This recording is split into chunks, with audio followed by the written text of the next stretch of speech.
día yo quiero compartir con ustedes un mensaje en la cual durante la semana estaba meditando y salió esto, el procesador de Dios. No vayan a pensar que vamos a hablar de comida, no vamos a hacer un mensaje culinario. Hoy día vamos a hacer un mensaje de la palabra de Dios, porque somos una iglesia cristocéntrica, bibliocéntrica, adoradores del Padre, del Hijo y del Espíritu Santo. ¿Cuántos dicen amén? Y nos basamos justamente en la palabra de Dios. ¿Y por qué le puse el procesador de Dios? Porque pienso que en verdad que la vida nos da oportunidades para poder cambiar. La vida nos está dando o nos ha dado oportunidades para transformarnos. Y realmente ese proceso que Dios nos da nos ayuda a ser mejores cada día, ¿no? Entonces, por eso es que pienso de que Dios hace los procesos no en vano. Si me acompañan a Romanos capítulo 8, verso 28 por un momento, Romanos capítulo 8, verso 28, la palabra de Dios dice así, ahí lo tiene en la pantalla si no ha traído su Biblia, dice así: y sabemos a los que aman a Dios, todas las cosas le ayudan a bien.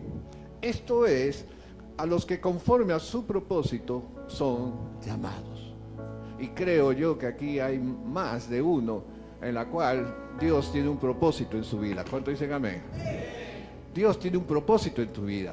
Y por eso que todas las cosas que pasen en tu vida tienen un propósito que Dios lo va a usar en su momento para ti. Y muchas veces cuando converso con personas que me acercan y quieren conversar, me dicen, pero yo no sé por qué, pastor, me dice, a mí me pasa esto, me pasa aquello, ¿no? Y siempre es a mí con que me pasa esto. Y realmente alégrate, porque Dios te está procesando. Dios está haciendo las cosas a tu favor, porque el Señor dice en su palabra que todas las cosas son para bien, que tus pensamientos no son mis pensamientos, porque mis pensamientos son mucho más altos que tus pensamientos, y que tengo deseos porque te vaya bien. Ese es el propósito de Dios, a pesar de que podamos estar pasando por dificultades. Y cuando estaba pensando en la comida, ¿no? Para variar un poquito, ¿no? Decía yo, si tenemos que hacer un arroz con pollo, ¿qué tenemos que traer primeramente? A ver, los culinarios, obviamente el pollo, el arroz, obviamente, ¿qué más? El culantro, ¿qué más? La olla, todos los materiales, ¿cierto? Y una vez que tengo todos los materiales, agarro la olla, lo pongo en el fuego y todos los meto dentro, ¿cierto? No, ¿qué hay que hacer? Hay que empezar al ajo, tenemos que molerlo, ¿no? Machacarlo, ¿no? Y empezamos a hacer un proceso. Empezamos a cortar la cebolla en cuadritos, ¿cierto? ¿No? Y empezamos a hacer el aderezo, ¿cierto? A fuego, tal vez a fuego fuerte un momento y después a fuego lento, ¿cierto? Pero absolutamente todos esos elementos se transforman. Y cuando se hacen bien todos estos elementos, ¿qué va a resultar? Un arroz con pollo, pero ya excelente, ¿cierto? Una delicia como la hace mi esposa, ¿no? Que hace un arroz con pollo buenazo, como dice la hermana, ¿no? Y hay algunos que incluso le quieren poner al costadito su huancaína, ¿cierto? Y también la huancaína tiene su proceso, pero no sigamos hablando, si no nos va a dar hambre. Y es que realmente yo veo que todo, para que algo salga bien, necesita un proceso. Lo segundo es que, pensando en todo eso, me fui hasta unos años atrás y recordé cuando por primera vez fui a hacer unas prácticas de administración a una empresa que era la de un amigo que me abrió las puertas, y amigo de la familia, Ernesto Mitsu, que mis hermanos se acuerdan de él, porque él ya falleció algunos años atrás, pero él tenía una cerámica llamada cerámica modelo. aparte de que hacía tazas, platos, adornos muy, muy buenos, él era un artista en ese sentido. También tenía en la parte artística traía pues a los circenses, ¿no? A los hermanos Gasca, a los delfines, sí, no sé cuantito. Pero, o sea, el hombre en sí, lo que quiero decir es que tenía un arte. Y él me empezó a enseñar el proceso para empezar a contabilizar, digamos así, los materiales que usaba. Lo que me llamaba la atención es que cada vez que él iba a hacer una vajilla, ¿no? Él, aparte de mezclar todos los elementos, la arcilla, los químicos, los echaba en un molde, ¿no? En un molde que él preparaba, él mismo preparaba, luego de secar, ¿no? Le echaba otro químico, al destaparlo, le echaba otro químico y lo metía al horno.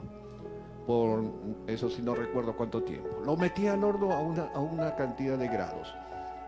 Luego lo sacaba, enfriaba y empezaba a pintarlos. Los empezaba a pintar, les dibujaba, les ponía su arte a cada uno de ellos y nuevamente al horno.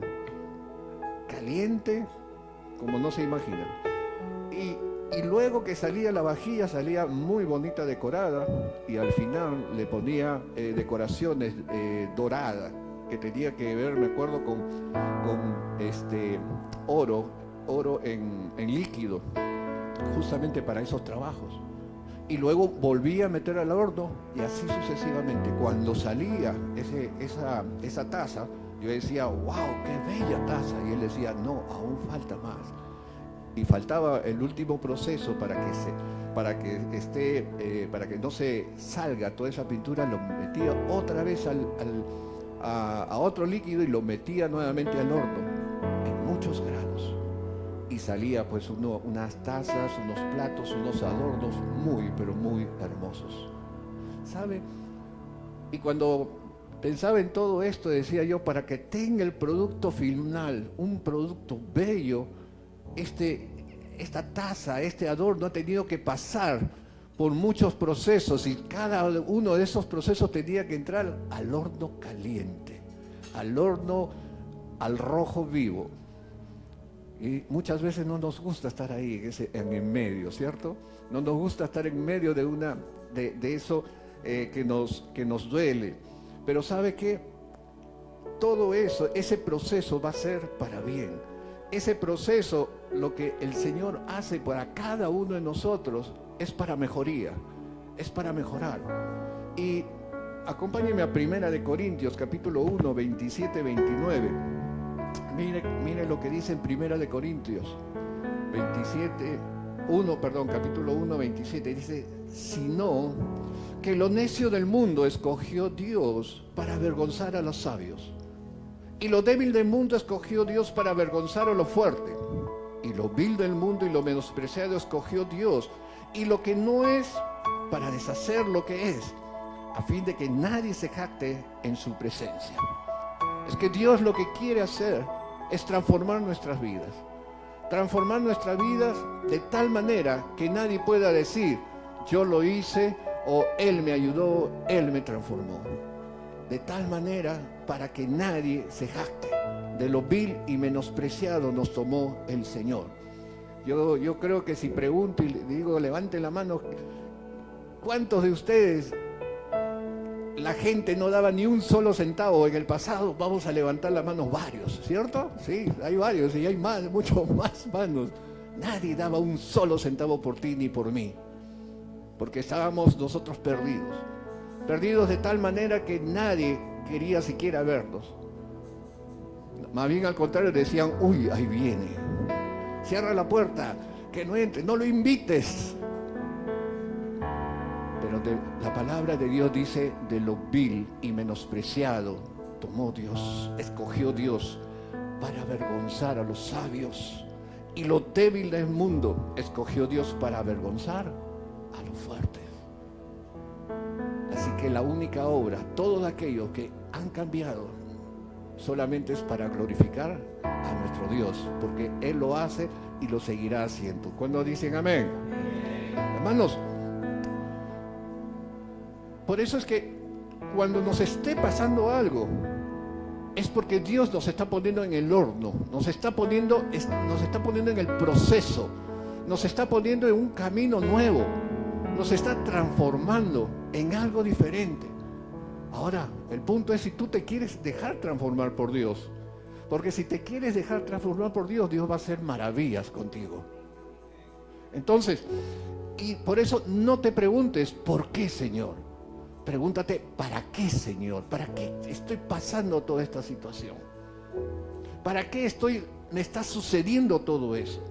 De repente es para tener más tolerancia, de repente es para tener más humildad, etcétera, etcétera, etcétera.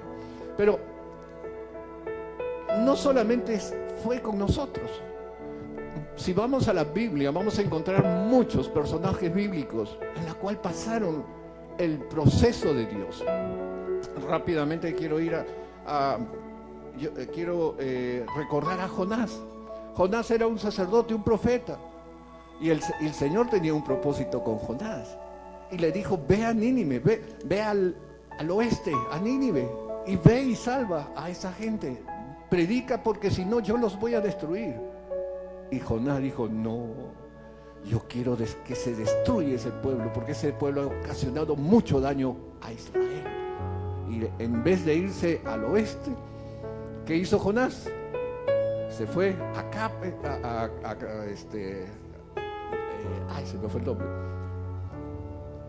Al sur, se fue al puerto de... Se me fue, bueno. Y de ahí partió hacia España, hacia el otro lado, Cape. Sí. ¿Y sabes qué? Y Dios puso una tormenta terrible. Dios puso una tormenta para que se regrese, pero no se regresó, hasta que lo tiraron al mar. Y vino un gran pez, dice, obediente a Dios, para tragárselo y llevárselo nuevamente a las costas de Nínive. ¿Para qué? ¿Saben para qué? Para que se cumpla los designios y el propósito de Dios. Y estuvo 3 días en la barriga del pez. 3 días. Y tuvo bastante tiempo para pensar, ¿cierto?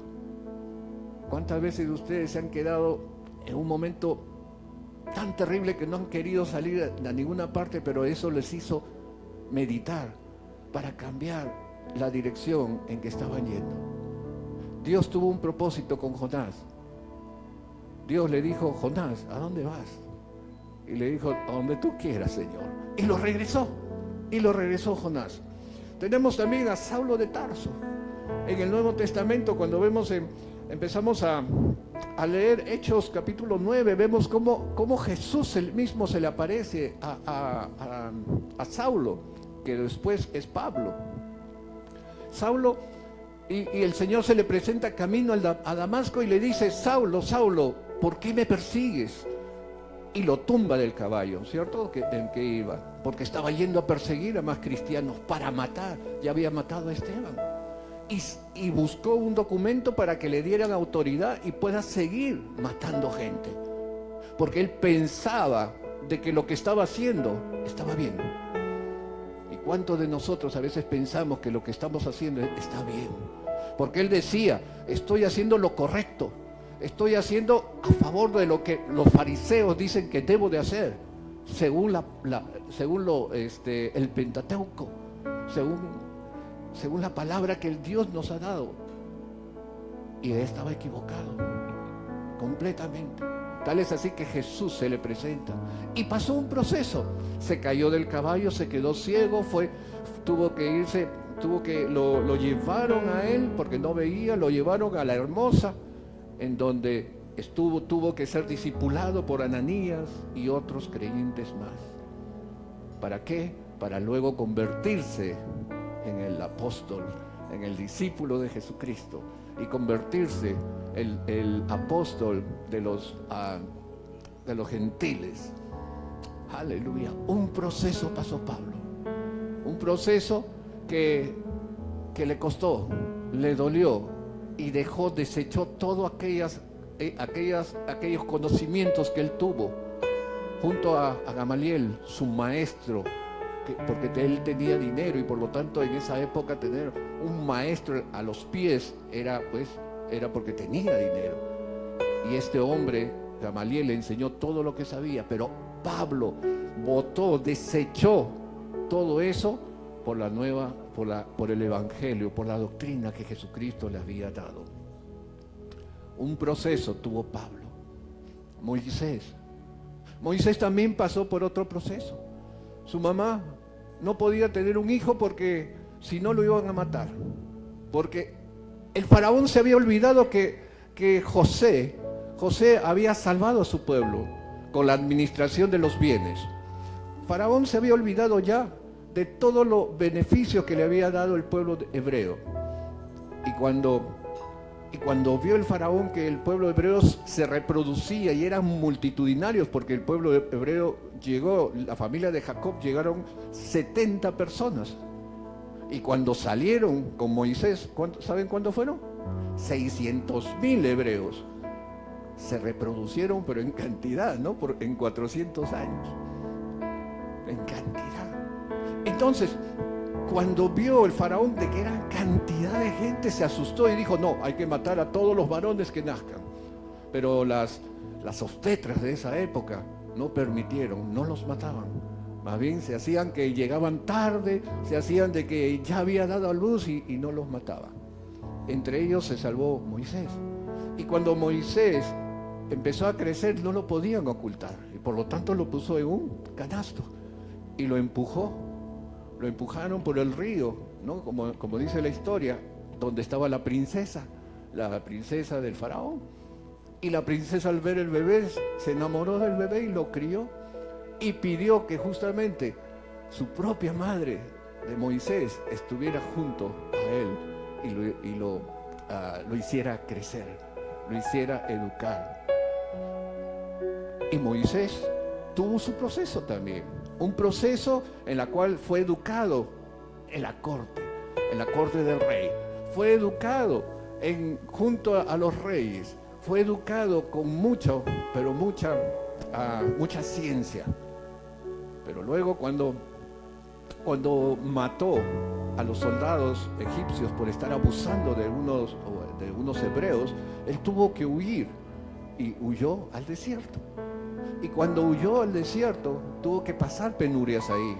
El príncipe que tenía todo a su mano, ahora no tenía absolutamente nada. Lo único que tenía era su vestimenta. Y cambió. Tuvo que cambiar, tuvo que aprender a vivir en el desierto. Gracias a Dios que el Señor lo llevó a un lugar donde habían pastoras, donde estaba Jetro, el que fue después su suegro, y se casó con Séfora, se me lengua la traba, Séfora, se casó y empezó a ser pastor de ovejas, y empezó a administrar todo lo que había aprendido, empezó a administrar, pero en lo poco. Y finalmente cuando el Señor lo llama y saca a este pueblo de egipcio, el pueblo hebreo, lo saca de Egipto, y en el desierto saca todo lo que él aprendió en el principado como en el desierto, con la familia como pastor. ¿Logró sacar a este pueblo? Sí lo logró, pero tuvo que pasar por un proceso del Señor. Y por último, quiero hablar de José. Podría hablar incluso de David también, ¿no? Que fue perseguido por Saúl y tuvo un proceso para ser un buen rey. Podría hablar de David, podría hablar de Jesús, que también tuvo un proceso en el desierto, en las tentaciones. Pero quiero detenerme en José, que José fue un hombre que pasó también una vida bastante difícil. Si vemos en Génesis, a partir de Génesis capítulo 37 en adelante, vamos a ver a un José mimado por su papá, porque era, como lo había tenido en su vejez, era muy mimado. Tenía 17 años el joven y todavía paraba con su papá y lo mandaban a pastorear ovejas cerquita. Y todos sus hermanos le tenían celos. Y ustedes conocen la historia que José finalmente fue vendido por sus hermanos. Fue vendido por sus hermanos. ¿A dónde? A los amalecitas, que eran mercaderes. Y los amalecitas lo vendieron a Potifar en Egipto. Y Potifar lo puso como servidumbre. Era el muchacho, el esclavo que trabajaba en la casa. Pero Potifar se dio cuenta de algo, de que él era un joven que prosperaba todo lo que hacía. Y se dio cuenta de que Dios estaba con él. Y lo puso como mayordomo, que significaba de que él tenía la autoridad sobre toda la casa. Tenía la autoridad de administrar absolutamente todo. Y en la casa de Potifar, José aprende a administrar con prosperidad. Y en prosperidad, porque Potifar era un hombre de mucho dinero y aprendió a administrar en prosperidad. Pero sucede de que la mujer lo quiso difamar, diciéndole de que quería ver, que quiso abusar de ella. Y cuando vino Potifar, lo metió en la cárcel. Ahora José, que había sido vendido, que había estado en un buen momento en la casa de Potifar, ahora estaba en la cárcel. José hubiese dicho, pero ¿por qué yo, Señor?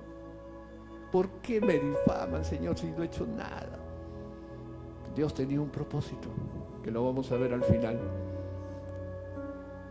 ¿Y qué pasa con José? José empieza a hacer las cosas en la cárcel y se gana la admiración del carcelero. De tal manera que el carcelero empieza a dejar todas las cosas en sus manos. Toda la administración de la cárcel se la deja a José. Y te hago una pregunta, ¿y en la cárcel habrá prosperidad? ¿Habrá todo lo que se necesita? ¿No es cierto? Entonces José tenía que hacer maravillas con lo que había. Aprendió a administrar en la escasez. Administró en Potifar en la prosperidad y ahora aprendió a administrar en la escasez. El proceso de Dios estaba en medio, porque aún ahí, dice la Escritura, incluso aún así, dice en el verso 21 de este 37, dice, pero Jehová, estaba con José y le extendió su misericordia y le dio gracia, en los ojos del jefe de la cárcel. Qué tremendo.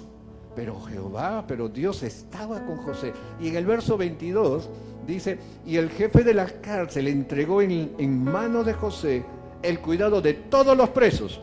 Mire, un preso cuidando presos que había en aquella prisión. Todo lo que se hacía ahí, él lo hacía. 23. No necesitaba tener el jefe de la cárcel cosa alguna de las que estaban al cuidado de José, porque Jehová, una vez más, ¿estaba con quién? José. Y lo que él hacía, Jehová lo prosperaba. ¿Qué nos enseñó el Señor Jesús? El Señor Jesús nos dijo que Él iba a estar con nosotros hasta el fin. Y cada uno de nosotros, con cada uno de nosotros está Jesucristo, porque Él lo prometió. ¿Cuántos lo creen? De la misma manera como Dios estaba con José, Jesucristo está con nosotros hasta el fin. Y Él nos ayuda a administrar. Y Él aprendió a administrar, como repito, en la prosperidad y en la escasez. Cuando Él llega a palacio, ¿para qué? Para contarle el sueño que tuvo el faraón, para explicarle el sueño. El faraón se quedó extasiado y dijo, este es un hombre que conoce, este es un hombre que sabe. Y lo puso a administrar esos años a José. ¿En los tiempos de qué? En los 7 años de abundancia o de prosperidad. Y en los 7 años de escasez. ¿Y quién era el capacitado? ¿Quién tenía un buen currículum, Pita? ¿Quién tenía todo eso? José. Y el faraón dijo, este es el hombre. Y él lo puso a José. Y se cumple. Porque Dios lo procesó a José de tal manera para que pueda salvar a su propia familia, al pueblo hebreo. Porque recuerda que dije que entraron 70 personas con Jacob, su padre. Y había escasez en toda la tierra. No dice que en una parte, sino en toda la tierra había escasez. Y en el único lugar donde había alimento era Egipto. ¿Y quién era el administrador de Egipto? El hebreo José. Y mire lo que dice finalmente Génesis 45:4 en adelante. Mira, José se presenta ante sus hermanos y José le dice a sus hermanos: acercaos ahora a mí. Y ellos se acercaron con miedo y le dijo: yo soy José, vuestro hermano, el que vendisteis para Egipto. Ahora pues, no os entristezcáis, ni os pese de haber vendido acá, porque, ¿qué dice?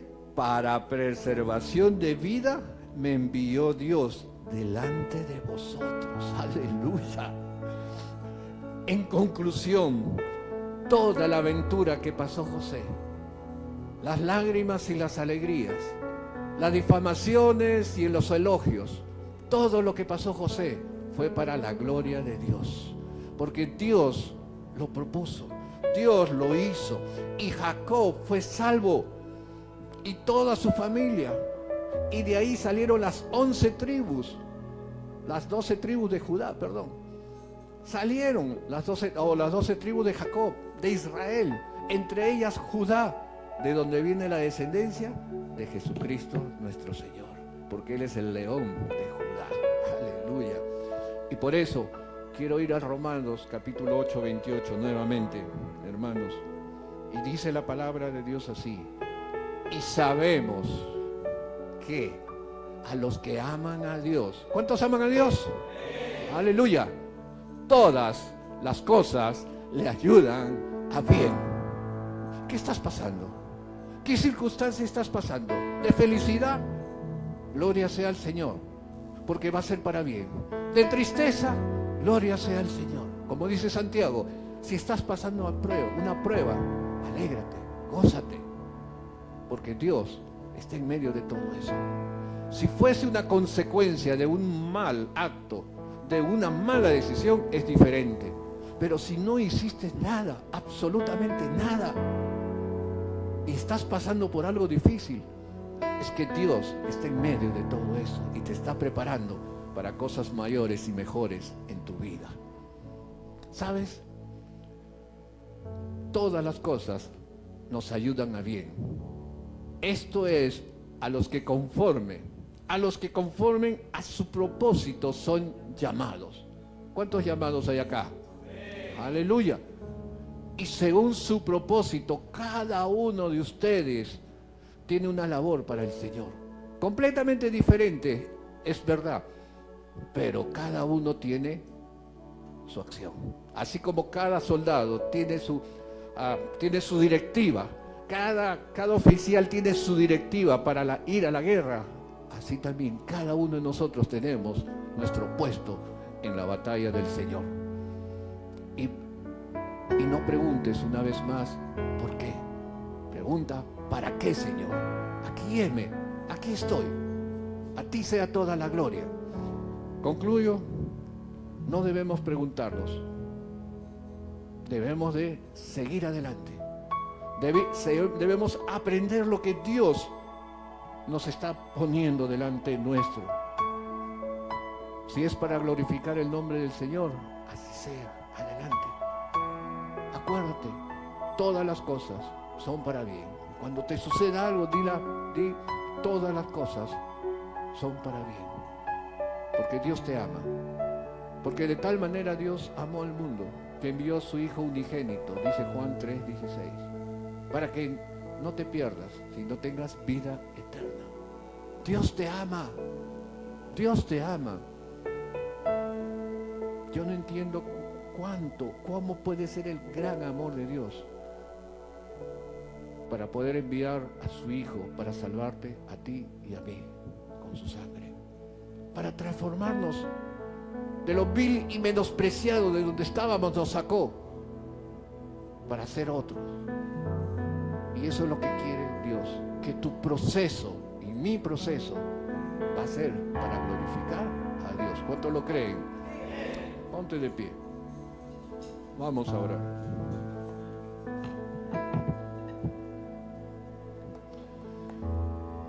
ti sea toda gloria, Señor. Gracias te damos, Padre, por esta palabra. Gracias, Señor, porque podemos comprender y entender, Señor, que tú siempre estás en medio de todas las cosas. Sabemos y entendemos, Señor, que todas las cosas son para bien. Sabemos y entendemos, Señor, que tus pensamientos son de bien y no de mal para cada uno de nosotros, Señor. Sabemos, mi buen Padre Celestial, que tus pensamientos son mucho más altos que los nuestros, mi buen Señor. Por eso, Padre, te alabo, te adoro, te agradezco, Señor, porque a pesar que parezca que estamos pasando dificultades, Señor, tú quieres que aprendamos algo. Tú quieres que nos fortalezcamos, Señor. Tú quieres que tengamos mayor humildad.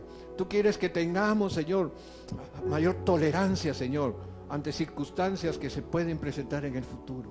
Padre, gracias, Señor, porque tú nos fortaleces. Entrego por eso, Señor, mi vida y mi voluntad a ti, Señor, para poder, Señor, siempre llegar al Padre. Porque tú nos enseñaste, Señor, que, oh Jesucristo, que tú eres el camino, la verdad y la vida. Que tú eres la luz y que nadie, absolutamente nadie llega al Padre si no es a través de ti. Como hemos cantado hoy, Señor, que se rompieron el velo, mi buen Dios, para que nadie sea intermediario, sino solamente tú entre Padre y nosotros. Gracias porque te hiciste hombre y eres también como nuestro hermano mayor, el primogénito de toda la creación. Gracias, bendito Dios. Háblanos, bendícenos, Señor, y guárdanos. Fortalécenos, Señor, en este tiempo. Oramos así en los méritos de Jesucristo, nuestro Señor. Amén y amén. ¿Cuántos dicen amén? Amén. Gloria sea al Señor. Amén. Aleluya. Gracias, Señor. Amén. Amén.